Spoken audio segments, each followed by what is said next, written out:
You know that feeling at work where you're technically doing well, but your body feels like you're one Slack message away from spiraling.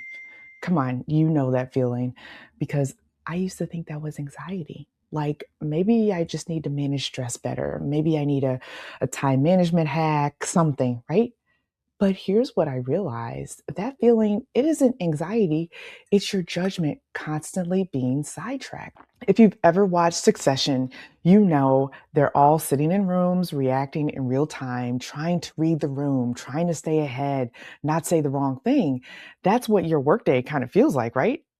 Except you don't have the title or the power or actual control of the outcome. Before we get into it, and if this already feels a little too accurate, this is exactly what I do inside my 360 spin. It's not coaching, it's where we sit down and figure it out together. Like, what's actually creating that pressure? Where are your decisions getting sidetracked? And how do you manage the pressure? And what do you need to stop carrying? And if you're listening, just notice, where do I feel pulled? Where do I not feel in control? I'm going to show you exactly what's creating that constant edge and why it's getting worse, even if you're performing well, and what actually stops it. Because this isn't about calming down, it's about getting your decision making power back. Okay, so typically we misdiagnose it. We think, oh, we're anxious. No. I remember sitting at my desk one day, my calendar was full. Okay, my inbox was full. My instant messenger, the Slack messages, or maybe you use Microsoft Teams, that thing was going off too. And I hadn't even started one thing yet. And I thought, man, how is it? How do I feel behind? And it's only like 8:02. I haven't even really begun. Because that's what your day probably looks like, right? You're sitting in a meeting, you're answering messages, you're blocking time. If something's urgent, you switch focus, right? Because someone needs something right now. And you start questioning yourself.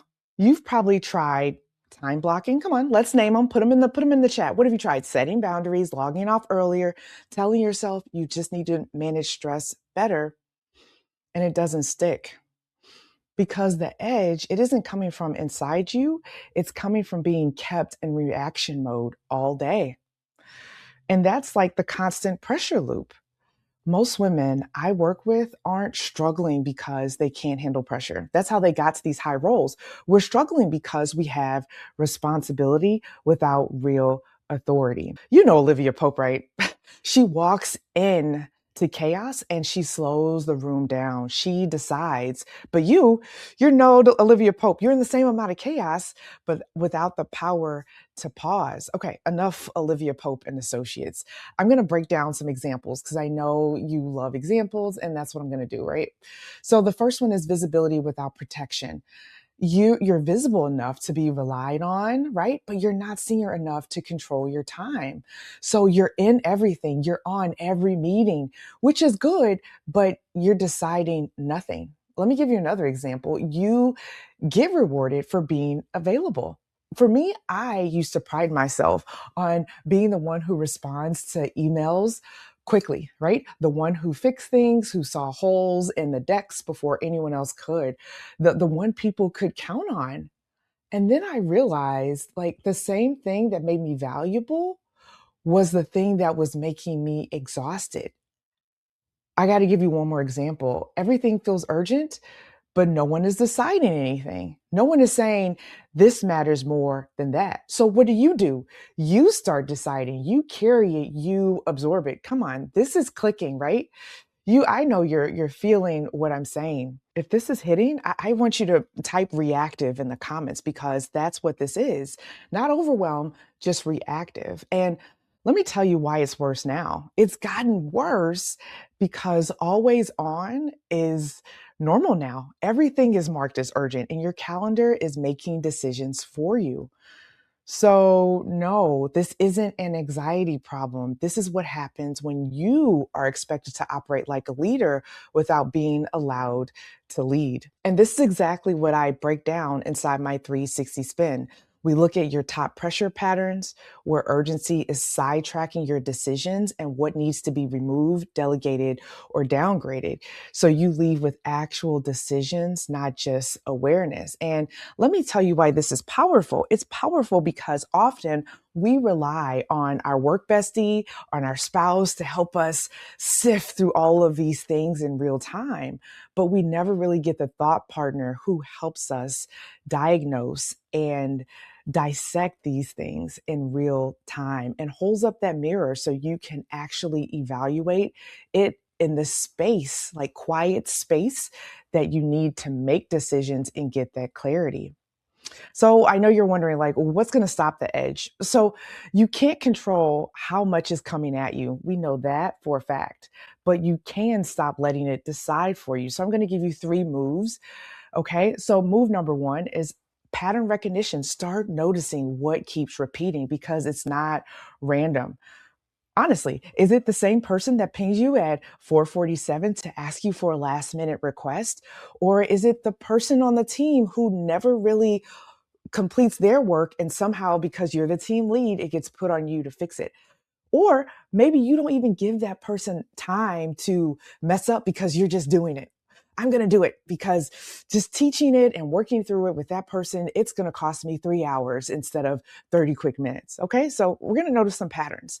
Then we're going to look at some decision filters. Before you say yes, we're going to ask, does this actually move me forward? What is the real deadline and what am I trading off? Right? Think about that before you give a yes. And in doing that, we're also going to strategically delay, right? I know for some of you, no is really hard. So this one is really key here. Not everything is urgent. Not everything that is urgent deserves an immediate response. Honestly, right? That's why we have a matrix organization. I want you to try. I can get you X by Y time. That works, right? You're going to lean in and then you're going to stop talking. That edge doesn't go away when the work slows down.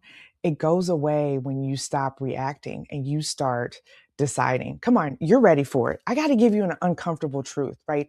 Some environments benefit from you being on edge. It keeps you available, responsive, and too busy to question anything.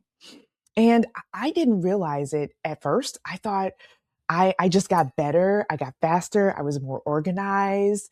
And then it would calm down. But guess what? It didn't. There was a new merger, a new acquisition, a new system, right? A new initiative. And all of that is because the system wasn't built for calm. It was built for responsiveness. So the real shift is you stop being the one who handles everything and become the one who decides what is worth handling. Come on, you're picking it up, right?